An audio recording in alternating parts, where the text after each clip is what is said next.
안녕하세요. 새모금의 최백은 교수입니다.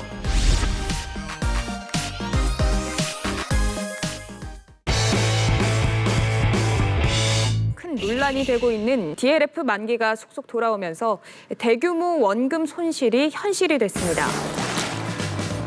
DLF는 어떤 상품을 말하는 건가요? 금융에 보게 되면 영어 표현이 굉장히 많죠. 디라이버티브, 파생, 링크드, F는 펀드의 약자입니다. 선진국가의 투자은행들이 주로 이런 금융상품들을 많이 만듭니다. 만든 금융상품을 띄어다가 파는 사람들이 있어요. 선진국가들, 독일 같은 나라에서 정부가 발행한 채권, 국채에 대해서 일정 수익률 범위를 넘어서게 되면 이익을 볼 수 있고 일정 범위 밑으로 떨어지게 되면 손실을 볼 수 있는 거예요.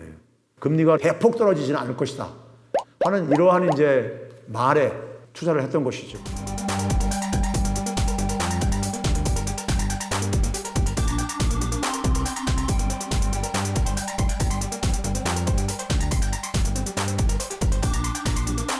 만 4개월 만에 4억이라는 돈이 공중분해 되다시피 했으니까 전문 투자자도 이해하기 힘든 이 상품을 어떻게 입출금만 예금만 하는 금융 소비자한테 강매를 할 수가 있느냐. 분통이 터집니다. 한마디로 잠도 못 자고. 소비자는 왜 투자를 했을까요? 투자자들은 자산을 운용할 것을 마땅히 찾기가 어려워요. 은행들은 이런 파생 상품들 이런 것들은 그 수익만을 전제로 해가지고 투자자들한테 설명을 하게 되면 귀가 쫄깃해질 수밖에 없죠. 많이 팔리게 하려면 어떻게 되겠습니까? 사람들이 안심하고 사게 만들어야 되겠죠.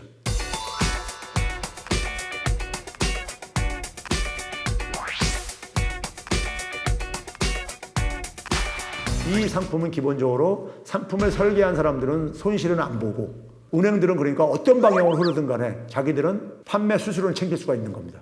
많이 팔수록 좋은 거죠. 수수료가 증가하니까요.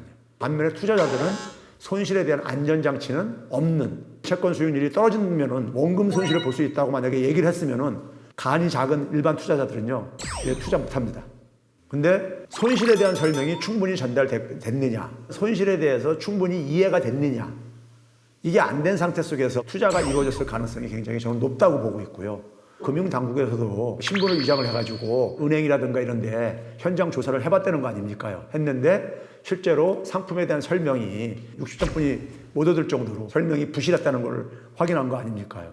그래서 지금 이제 불안전 판매 이런 부분에 대해서 금융당국에서 조사도 하는 이유가 거기에 있고요. DLF를 비롯한 투자 상품 앞으로 어떤 규제가 필요할까요?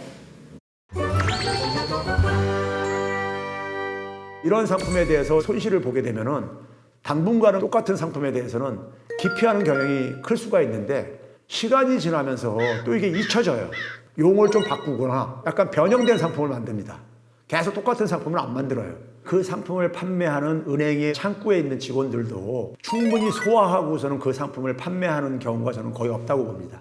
그렇기 때문에 투자했을 때 원금 보장이 안 되고 이럴 경우에 손실을 볼 가능성도 있다는 것을 홈페이지에다가 알기 쉽게 적어도 설명을 해주게 되면은 투자자들이 그걸 보고서는 적어도 결정을 하는데 도움을 받을 수 있도록 금융감독원이나 금융위원회가 해야 될 역할이라고 저는 생각을 하고 있는 것입니다.